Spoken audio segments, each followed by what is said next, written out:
Hello, good people. Welcome back to the channel. I am so thrilled to be here today talking to Jason Rosario. I have been following his work for many years through the advertising world, but also through his work with the Lives of Men, which he founded. So I'm really excited to have a conversation with him today about that topic.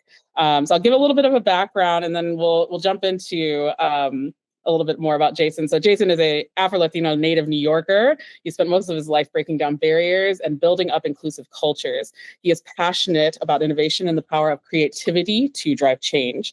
In 2017, he founded the Lives of Men, a social impact creative agency that explores themes around masculinity, mental health, and culture. And in 2022, he was recognized by AdColor as the first ever DEI Executive of the Year. He is an MBA graduate of NYU Stern School of Business and sits on the board of Made of Millions, a nonprofit organization changing the negative stigmas around mental health. Jason, welcome. Thank you, Ella, and thank you for rolling your R's. I appreciate that. Yeah, hablo español, claro, sí. I have to, yes. Yeah, no, it's a pleasure to be here. Thanks for having me. And, I have great respect for your mom. And, I know we have not met. Well, we have met in person. We have a photo. Yep. Mm-hmm. Yeah. So, but it's a pleasure to be here and have this conversation. Yeah, I really appreciate it. Yeah, I think we met actually at the AdColor when you got the award, I believe. Because was that the same? No, it wasn't the same year, though. It was somewhere. I met you at the AdColor for sure, or at some. Maybe I saw you at. It may have been the advertising Hall of Fame. Maybe it was the Hall of Fame. Yeah. Picture, and we'll put it up here. But yes, great to see you, and thank you for taking the time today. I also want to acknowledge, though, that normally I don't say the date of the videos because I'm usually just they get recorded and then when they get posted. But it is October 31st, 2025, and there's a lot going on in the world and all those different things. So I think thank you for showing up today. But how are you sort of showing up for yourself? How are you feeling?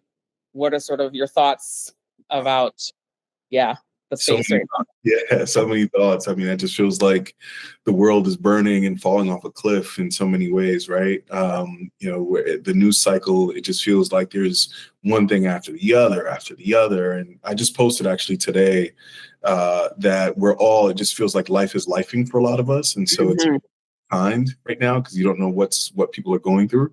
But for me, the headline is that everything that matters is good. I'm healthy, my family's healthy, my Jax, who you just saw running around, is good.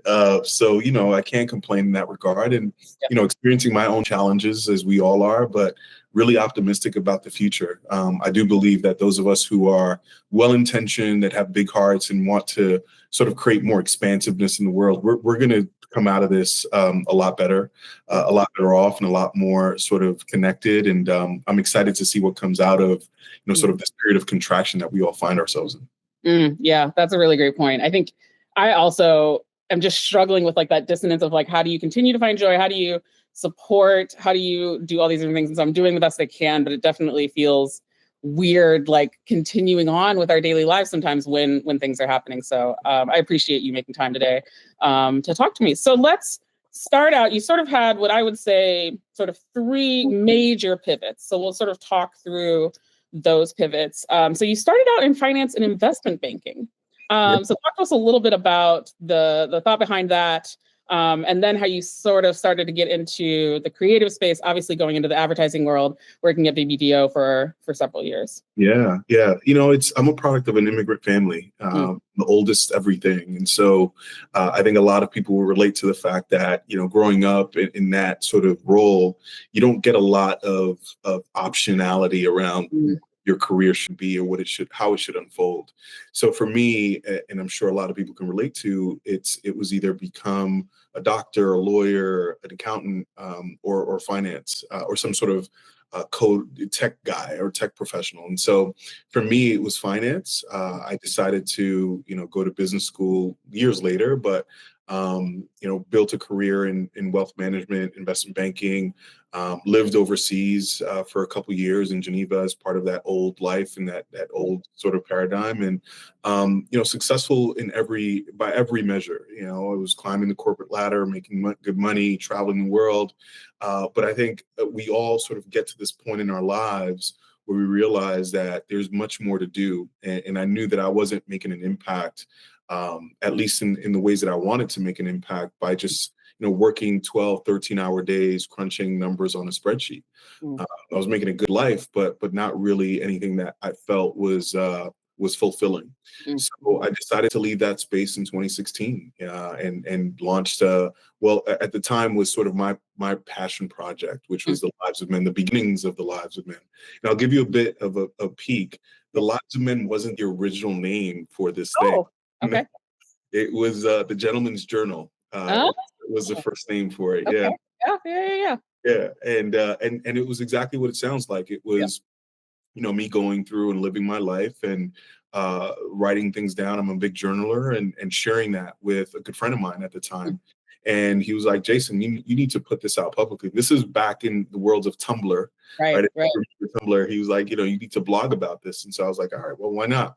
So started putting it out, and got some really good feedback. And then, as the world would have it, Me Too happens, and all of a sudden there's this conversation around Cosby and all these other people, and what does it mean to be a man? What does it mean to be a good man?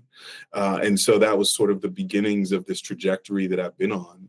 And that was the first major pivot that I think I made in my life and in my career, was saying, I want to leave my finance job, everything that I've known, the quote unquote safety that it brought, Mm. to really strike out on my own and explore what I think I can uniquely contribute in the world.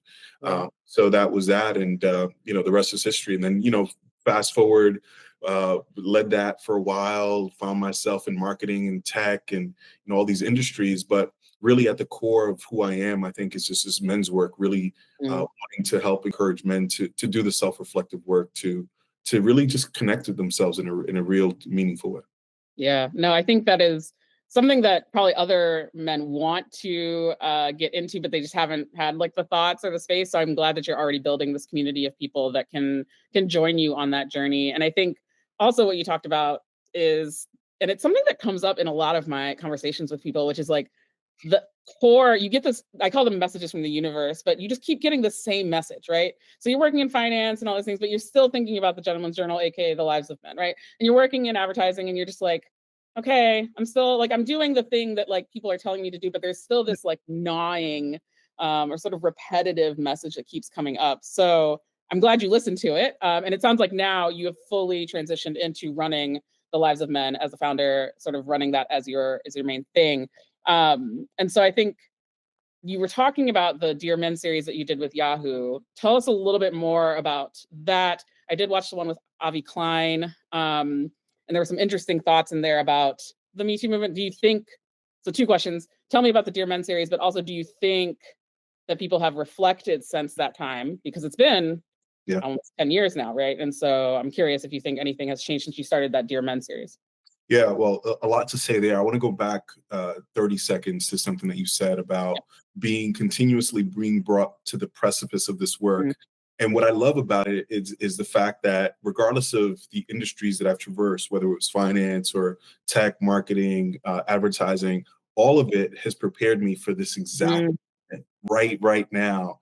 In the ways that I'm showing up as a founder, in the ways that I'm building this platform, everything that I've ever done, the business side, right, the creative side, the storytelling of it all, the lived experience of it all, is really sort of preparing me in a unique way. And so Mm.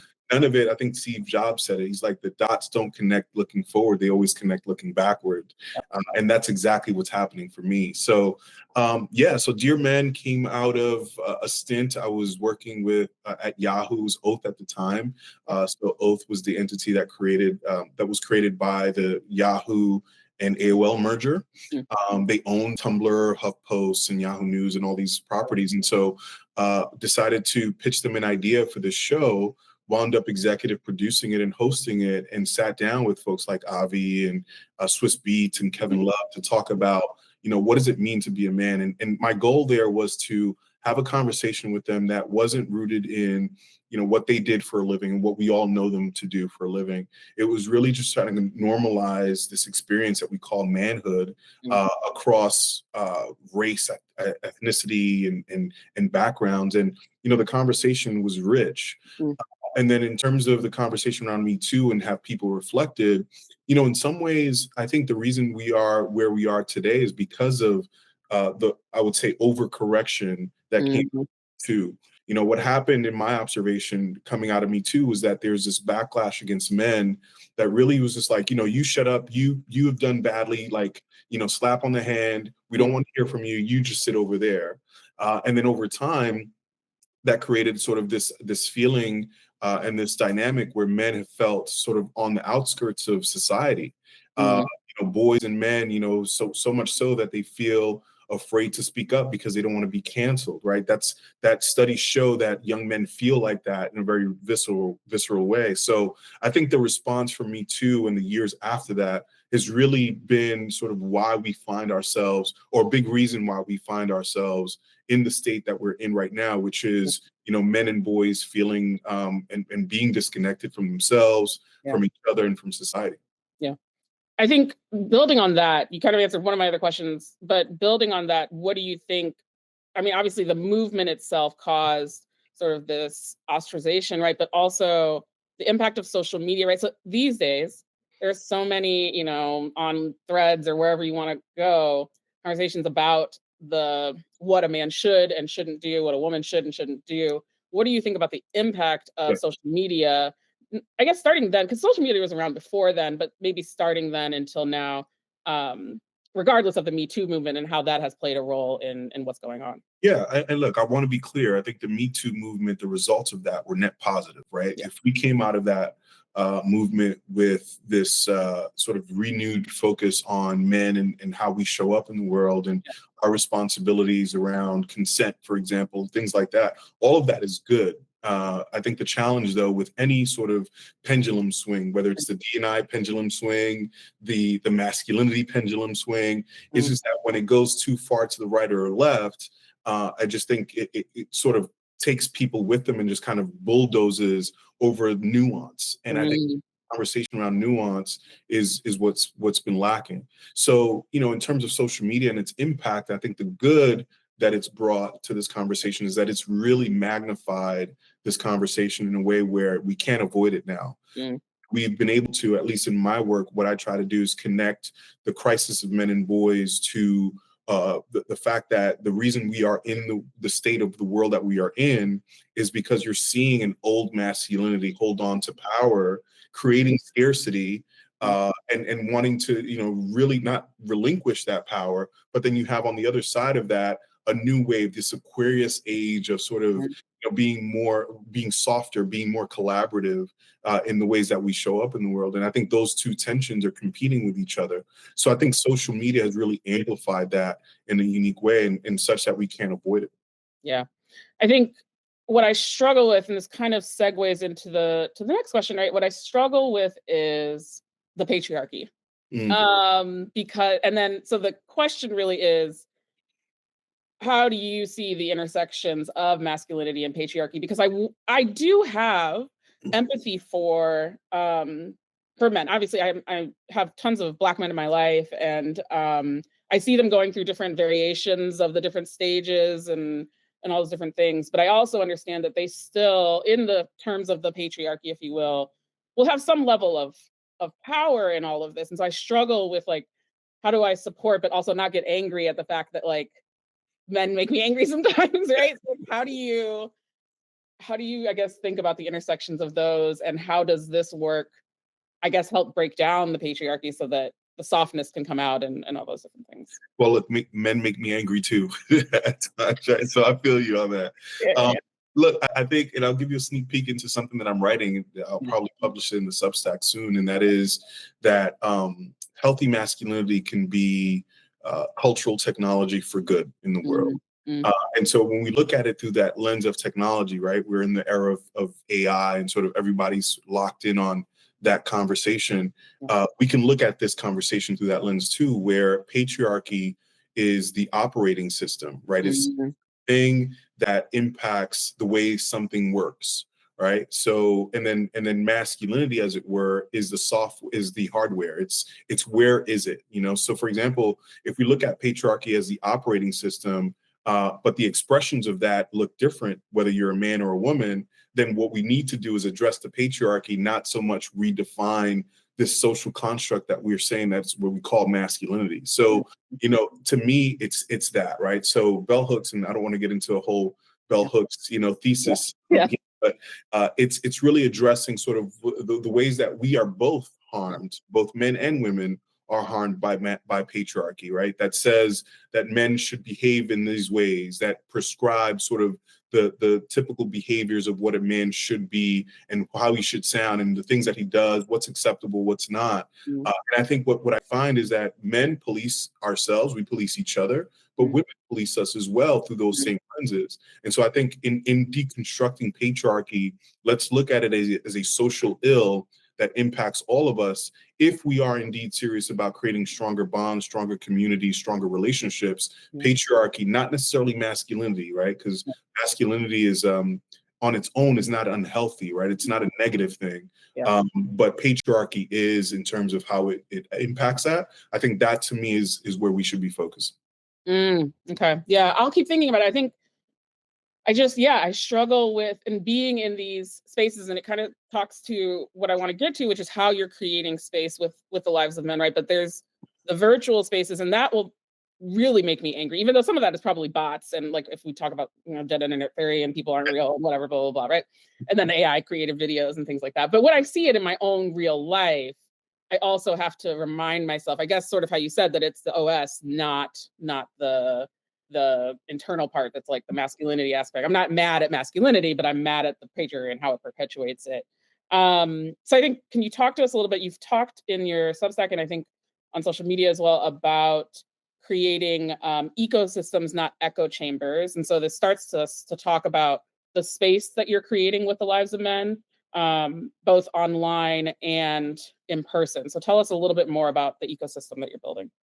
Yeah. So look, studies show there's a recent report out by an organization called Movember. Mm. They're the guys that Oh yeah. encourage, Yeah. encourage me to grow mustaches every November. Yeah. So there's a new report out that looked at the impact of social media, especially coming out of this last election cycle on young men and boys, and how it's contributed to the isolation and the feelings of worthlessness and all that. And so they found that young men are increasingly being indoctrinated into these far right echo chambers in lieu of something else, right? In the absence of healthier outlets for them, right? And then you couple that with the fact that we're not playing outside anymore. We're not, these social bonds that we've developed that we had in the past where, we would go out and we would spend time in person with each other. Those bonds have been broken. Now, in the absence of that, that's all they have, right? And so what I'm saying in this piece is that if we are to combat sort of these social ills that I mentioned earlier, if we are to indeed try to save democracy, save the planet, right? Mm, Then we have to create ecosystems that, one, meet men where they are, meet men and boys where they are, whether that's through content, through social media, et cetera, but then also creates a contained ecosystem where we then usher them into, okay, they've engaged with the podcast, but how do they take those learnings into their real world experience and then start to develop real relationships? How do we work with institutions, public and private, to create opportunities and spaces for men and boys to thrive? And then how do we create a flywheel effect where there's now this positive ecosystem around that, right? To use a marketing term. yeah. So that to me is sort of the one of the ways forward in my mind is like there are too many people talking at men, not a lot of people talking with men or walking with them. Uh, Mm, for me, that's what I'm trying to sort of build a platform around is, there's no shortage of information out there around what's ailing men. I want to create the antithesis of that and say, here's a solution, a potential solution for that. mm, Men don't want to be told how to be men. We want to mm. feel like men. And I think if we can create spaces for that, I think we'll be better off.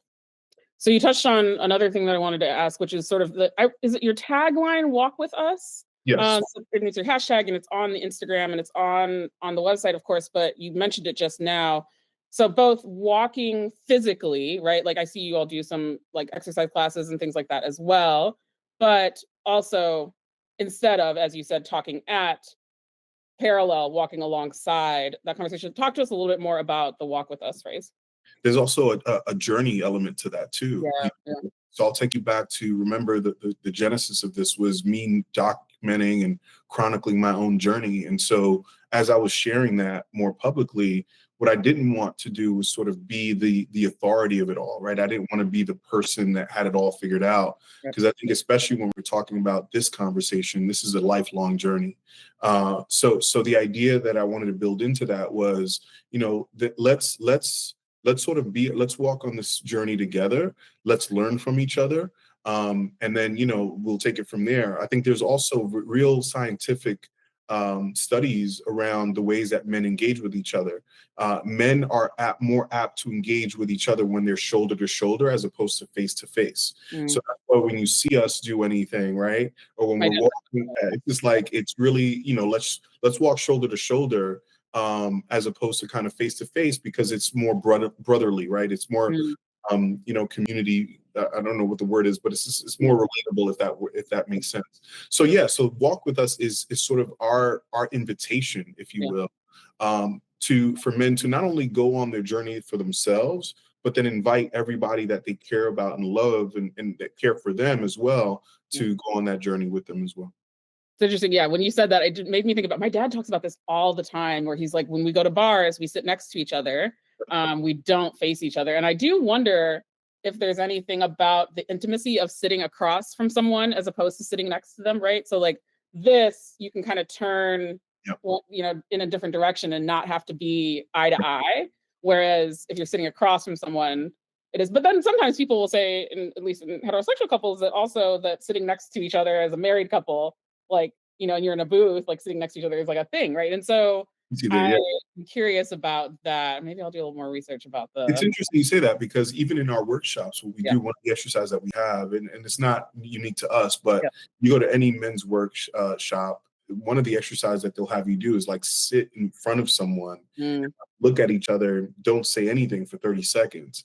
One, you don't realize how long 30 seconds is. Yes. Two, you don't realize how you never done. Like, when was the last time you had another man look in your eye, right? Like, so to us, it's about, there is intimacy in that shoulder to shoulder, and there is intimacy in that sort of letting yourself be seen by another man that really sort of creates that sense of intimacy and belonging, that I think is really powerful and really quite changes, the dynamic when it comes to talking about, what does it really mean to be a man as it relates to vulnerability and softness. I think it was really powerful.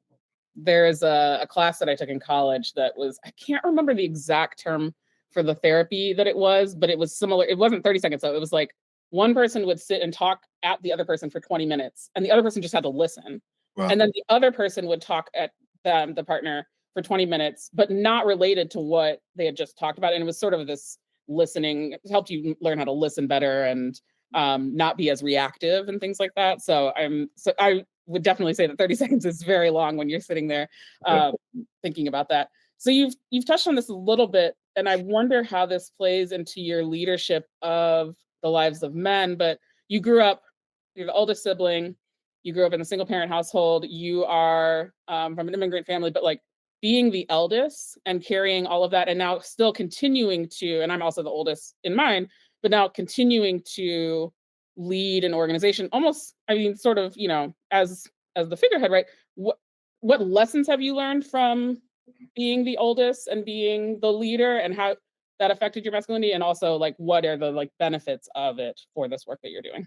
Yeah, I would add to that I'm also a dad. Right. I have a 24-year-old daughter, and I had her when I was 12. But you had her when you're 21.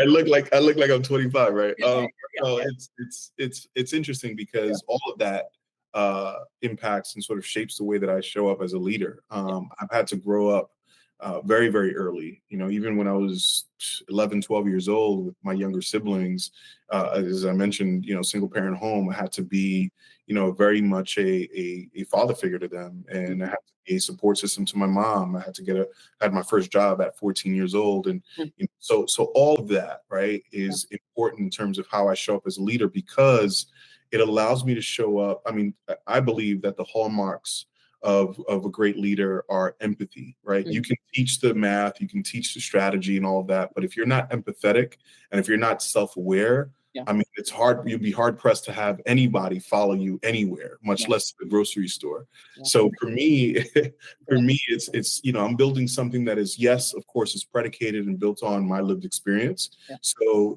as Erica Badu says, I'm a creative and I'm sensitive about my shit, so, very much, but, Mhm. but because of that, I'm very careful in terms of how I, delegate, for example. I'm very careful about what I take on versus what I say no to. Uh, Mhm. as long as it has to be laser aligned with the ethos of what I'm trying to build, and I think with that comes a lot of pressure too. With that comes a lot of pressure of, embodying the messages that I'm saying that I want to sort of encourage men to think about. And I know we'll probably get into it, but we're here now. Yeah. And that is, I shy away from using the phrase redefine masculinity, Mhm. because how do you do that? How do you redefine a social construct Mhm. that's so deeply embedded in our culture? So for me, it's less about redefining, because again, men don't want to be told how to be men. It's about embodying, right? Like, first, let's work with men to help them arrive at a definition that feels good for them, based on Mhm. their experience, based on their background, based on their unique experience in the world. Yeah. Once you define that for yourself, then let's help you develop the mindset, the protocols, the language to then embody that, because that embodiment is what's going to make you feel like the protector, like the provider, like the partner, like the husband, whatever role you want to take on. Mhm. Embodying your vision, your self-defined vision of what that is really what's going to keep you in fidelity to that. So that's Mhm. work that we do is predicated on. It's not about sort of saying, here's the North Star of masculinity. You should try to aspire to that. It's about, no, let's help define that for ourselves, and then let's work together to sort of hold ourselves accountable to that vision. Mm. Yeah, I mean, I was going to ask about your personal definition of masculinity, right? And so even not in redefining it, but in thinking about what it means to be masculine, because masculinity, like you said, can go across the spectrum, right? Right. Like I've been told I have a lot of masculine energy, right? The way I show up in spaces and things like that. And so I am thinking that people need to figure out their own definitions, but it's like you said, right? Not society telling them what masculinity is and all those different things. But how do you think that men, I guess you're getting at it, but how men can learn how to define it for themselves? Because obviously there's the conversations you're having, but what specifically are you doing to help them come to a definition of masculinity for themselves? Yeah, so we've designed a program we call the manuscript, Yes. which is exactly that, right? It's, if society is giving you a script, first it's, let's identify what is that script that you feel you've been given, Yeah. and does that still resonate with you at 25, 35, Mhm. 45? And that's predicated on my own sort of journey, right? I've questioned my own script Mhm. over the course of my career, right? I've traversed many landscapes in my career. I've been dad, I've been, all these things. And so I have always asked myself, is this true for me? Does Mhm. this still feel true to the person that I want to become? Mhm. And it starts there. It's let's ask that question. And then once we ask that question and we get to an answer, it's okay, so what has held you back from that? Yeah. What is self-imposed? What are perhaps some things that you had no control over that have held you back? Yeah. And then starting from today, let's develop a new sort of persona, a new player, if you will, and let's define that game, right? So all gamified. And then now we're going to say, here are the new protocols that you have to sort of embody to Mhm. become this person. And from here on out, Jamal, every time we meet, I am going to refer to you as this new person. And Mhm. it's not fake it till you make it, but it's about establishing in your mind what's possible for you, right? Yeah. And then behaving that way, right? Embodying that. So it's really breaking it down that simply, right? It's understanding where you want to be, understanding what's held you back, understanding where you are today that's uniquely you, and then embodying those traits in a way that feels authentically you. Yeah. I think you've talked about this. I love the manuscript also. You've talked about this because I think it relates, right, which is the concept of mental health. Right. Um, and that as you're, even if you're writing a manuscript today, you might go into a depressive bout right and after that, right? And so how do you support men through that mental health aspect of things and being okay with going to therapy and being okay with talking about having mental health issues? And then what are ways that you think others can help support folks on that journey? Yeah, that's a great question, and it's my favorite question anytime that I have these conversations, because you can't have a conversation around masculinity without also having a conversation around mental health. Yeah. In fact, and again, studies show this, right? The things that we tend to celebrate around man or about what it means to be a man are things that are leading indicators that a man might be depressed, right? Mhm. If he's despondent, if he's detached, all of those are also markers that he might also be depressed. And so I think for me, it's let's language is such an important tool in all of this. It's let's define what's what, Yeah. and then let's start from that very basic definition. So, for us, and I'm no therapist, but and I'm a big proponent of therapy. But I'm not going to necessarily be in a session with someone and say you need to go to therapy, right? Mm. It may not be your thing. Mm. But I will encourage you to take some time and really get to know yourself. So to me, self-awareness is the most important element or attribute or virtue that anyone can have, right? Whether you're doing this work or not. If you are not self-aware, if you're not able to sit down with yourself and really interrogate the whys that you are who you are and why you behave the ways that you do, I don't think any form of therapy is going to be helpful to you. So it starts. Mhm. And then if you can do that work, which is very difficult work, right? Yeah. If anyone that has sort of sat with themselves and done any form of shadow work will realize and will know, man, I don't want to do this work. It's much easier for me to go numb it and, go drink away the pain, or go, be and sleep around with women, which is what we're taught, right? As men, it's just like, don't feel the thing, go sleep it off, right? Go shop it off, right? Go spend money, go do the things. So if we can spend our times long enough with ourselves to do that work, I Mm. think it's the beginning of any sort of transformational work that we can embark on. Yeah. I think it's funny because like women are also taught to sort of numb things, but yeah, for some reason we are also able to address not all. I mean, I'm generalizing right It's, now, it's but much more acceptable for men, right? It's like that is the medicine that we're taught. I mean, you might go numb it, but you've already spoken to your homegirls. You might have already cried it out, right? Like you've gone through that process. And then the yeah, last part is, you know what? I'm going to throw on my shiny boots and go to the right. Beyonce Have concert. a glass of wine, right? Yeah. Exactly. Yeah, Yeah, exactly. yeah, that's a good point. And how can folks help men as they're on? I guess obviously you've mentioned don't talk at them, but talk with them. But what are some other like quick tips that you've learned so far that people can sort of take away? Yeah, I mean, I think I mentioned or alluded to the fact that, both men and women are impacted by patriarchy. I would say that if you are a woman in a relationship, Mm. be mindful of how you are policing your partner's emotional well-being. Mm. You might ask him to be emotive and expressive, but what do you do? How do you receive that? Are you fully there? Are you bothered? Are you annoyed? Is there something in you that makes you feel annoyed when he's sharing these things? That might be a marker. That might be a good place to start. Mm. I would also say asking questions, but asking somatic questions. Mm. Help me understand. What do you need is a really important question that I love as well. Like when someone asks me what I need, I'm like, really? You want to know what I need? I mean, I think that's such an important question to ask for anyone, but especially for young men and boys, right? A lot of people don't ask boys what they need. They just assume that they're good. They just Mm. assume they're going to figure it out. And I live in New York City. There aren't a lot of spaces created for young men, particularly young men of color, where Yeah. they can just be boys, right? Yeah. Because unfortunately, their bodies are policed and their bodies are criminalized, and there's so many things that impact that. But there Yeah. aren't a lot of spaces where boys can be boys anymore. Yeah. The only spaces boys can be boys now are in these chat rooms, these not physical spaces. So I think for me, it starts with asking the right questions.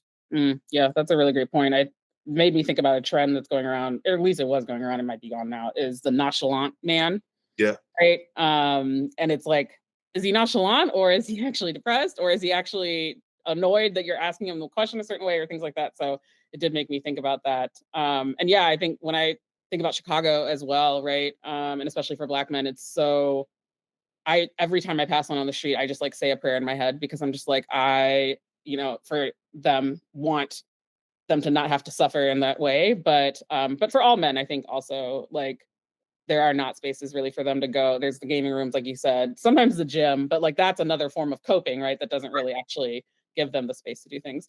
Um, the future of the lives of men. What are the goals? What are the things you're trying to do, manifest, whatever you Yeah. would like to put out there? Thank you. I am building what I'm hoping becomes the premier men's personal development brand.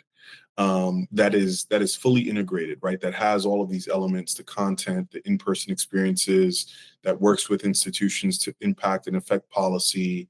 Really just building this ecosystem for men. So you're going to start to see more in terms of my podcast. My own podcast is launching soon. I'm in the process of recording now. I'm writing a book, which I'm really excited about. Finally, people have been asking for this book for as long as I can remember it. I've resisted it I can't resist it anymore. So that's coming. And yeah, I think, right now, because I've just, re-embarked on this journey just a few months ago after leaving my role at BBDO, I'm very much in infrastructure building mode, community building mode. So, I would say that anyone that sort of is listening to this podcast or, it comes across the brand in any way, just like support, subscribe, share it, comment, let me know what you want to hear, because that's going to all of that is going to shape, the type of content that you're going to see us produce. I am personally already going to send it to all of the men. I'm going to send it to the family group chats with all the men in it. I'm going to send it to all of them because I'm like, this was partially for y'all. Like, I want y'all to listen to this and like really internalize some of the things and then start following the work he's been doing. So I really appreciate you taking out the time to speak with me today. I feel like we can keep going, and I will definitely ping you as things start to grow. And I'm looking forward to seeing the future of the lives of men, and wishing you many, many years of success. So thank you so much for speaking with me today. Appreciate you. I appreciate the time, and I can't wait to see this out in the world. Yes. Very good. All right.